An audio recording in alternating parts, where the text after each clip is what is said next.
দৈনন্দিন জীবনে আমরা কত রকম অন্যায় করি, কত ধরনের অপরাধ করি, তার কোনো হিসাব নেই। আসলেই কিন্তু হিসাব নেই। আমরা কথায় কথায় মিথ্যা কথা বলি।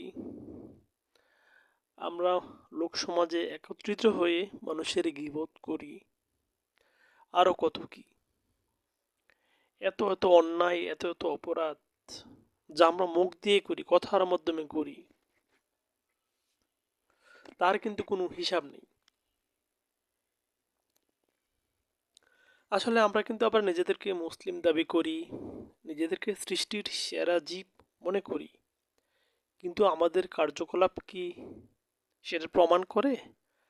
আমাদের কার্যকলাপ কি সেটা বলে যে আমরা পৃথিবীর শ্রেষ্ঠ জীব?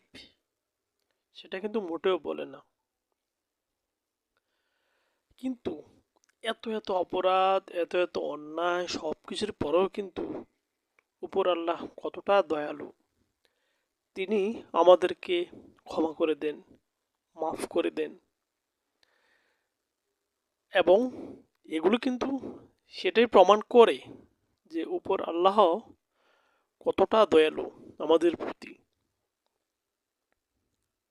এই যে ধরেন, 5 ওয়াক্ত নামাজ আমাদের জন্য ফরজ। আমরা কতজনে 5 ওয়াক্ত নামাজ সঠিক সময়ে পড়ি বলেন? রোজা রাখা আমাদের জন্য ফরজ।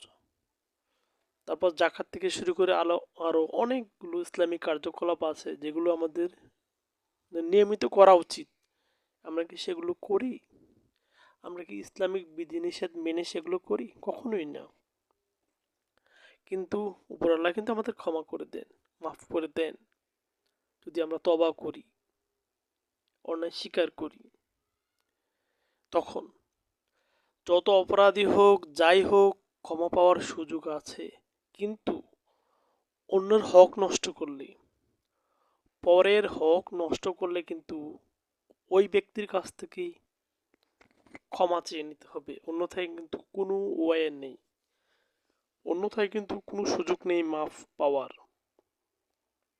যার হক নষ্ট করবেন তার কাছেই ক্ষমা চাইতে হবে, আর কোনো উপায় নেই এই পাপের ক্ষমা পাওয়ার।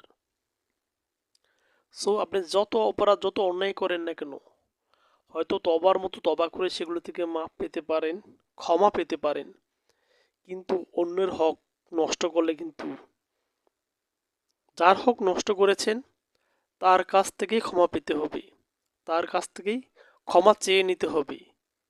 এটা কিন্তু উপরাল্লাহ নিজে মাফ করবেন না। সো এই ছোট্ট জীবনে, মানুষের জীবন খুবই ক্ষুদ্র এবং ছোট। এই ছোট্ট জীবনে অন্যরকম বা অন্য যত ধরনের পাপই করেন না কেন, অন্যের হক নষ্ট করার মতো পাপ করেন না, এটাই অনুরোধ।